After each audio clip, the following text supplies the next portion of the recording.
Okay, let's talk about the Sixers and the Raptors. I have heard so many Raptors will beat the Sixers takes that at this point I feel like it wouldn't even be that much of an upset. When you look at the Raptors and their assortment of tall dudes with maxed out wingspans, with Nick Nurse running the show, you've got Siakam, Kem Birch, Thad Young, Precious Achua, Chris Boucher, Scottie Barnes, OG Anunoby. They're huge all over the place. They're the second best offensive rebounding team in the league. They swarm Embiid in the post like basically no other team. I mean, everybody has the idea of, well, you bring a guy from the opposite corner. You have the off-ball guys zone up a little bit off of the double team to where you'll have one guy standing in between the shooter on the opposite wing as well as the opposite corner.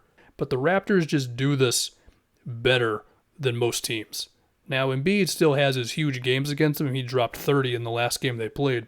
But still, that's the first thing. The Raptors guard Embiid in the post better than a lot of teams. I mean, even if Embiid's got a smaller guy on him, they'll front the post first, and then they'll bring the extra guy. And this whole time they're being super physical, and that's going to matter. What is the officiating going to look like in this series? I could see one game it's, oh my god, how did Embiid shoot this many free throws? The next game it's, Embiid got hacked like 6 times. How are these not called? That'll be something to monitor.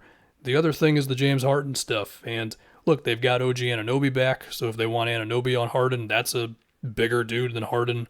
In one of the games they played recently, Scottie Barnes stripped Harden around the half-court line or whatever it was. He's huge. Van Vliet is tough. Gary Trent Jr. is tough.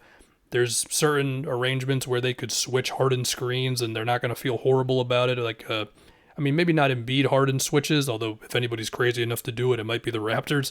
But, Precious Achua could end up switched onto Harden, or Thad Young could end up switched onto him, depending on who's screening for him. And obviously Harden would still have the advantage in that matchup, but it's way better than what a lot of teams can do because most teams just don't have this many guys who are tall with huge wingspans. Which brings us to the other thing of, is Harden going to have some games in the series where he shoots like 3 for 11 because we know what it's been lately for him. Now, the playmaking has remained great, and the Raptors are definitely going to pay sometimes for, we can dare you to make this pass to Danny Green in the opposite corner. We can dare you to get this ball to Niang in time for whoever is guarding him to close out. Harden is going to kill them on some of those. We'll see with Maxey and Tobias, because of course they can do more off the dribble than just like Niang and Danny Green and whoever. So how much respect are they going to get from the Raptors defense? And, let's say Maxey gets a cross-court pass from Embiid off of a post-up. He's got it in the corner. And he's got, Van Vliet closing out on him, but then also Anunoby is sort of digging in not too far away. Is it a pump fake and then he splits the seam in between those two? Does he at least manage to keep the ball moving, or does he get smothered by the just size of this defense? I don't know. There's also the chances of Nick Nurse just pulling everything that he's got, where it's like full court presses, zone defenses, random double teams, just when you weren't double teaming for the last couple minutes, unless it's Embiid post-ups, then it's going to be a whole lot of double teams.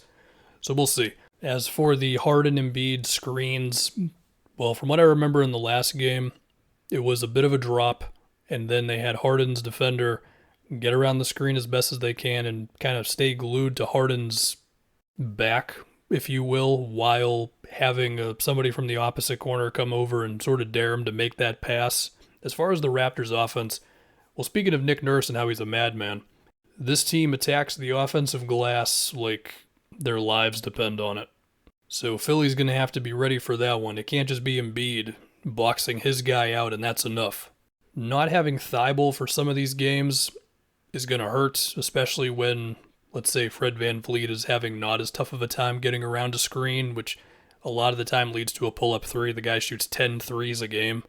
If he is running those plays at Embiid, how high up is Embiid stepping on those? How well is whoever the initial defender is when it's not Thibault? I'm guessing Danny Green?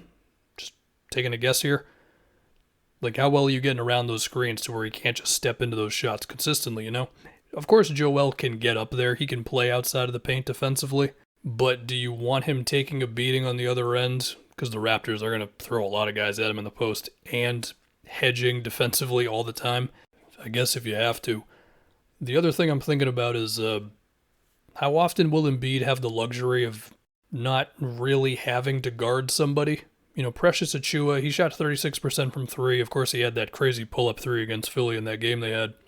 He shot 2 threes a game in the regular season. Scottie Barnes shot 30%. Thad Young, you typically don't need to be too scared about Thad out there. Will the Raptors make Embiid pay for sagging off of some guys?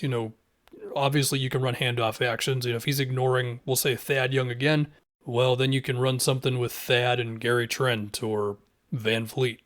Again, the offensive rebounding. If you ignore somebody on this Raptors team, they're programmed to just attack the glass. And while I mentioned Scottie Barnes, I feel like he could be the X factor of this whole series. Philly, they're going to dare him to take jump shots.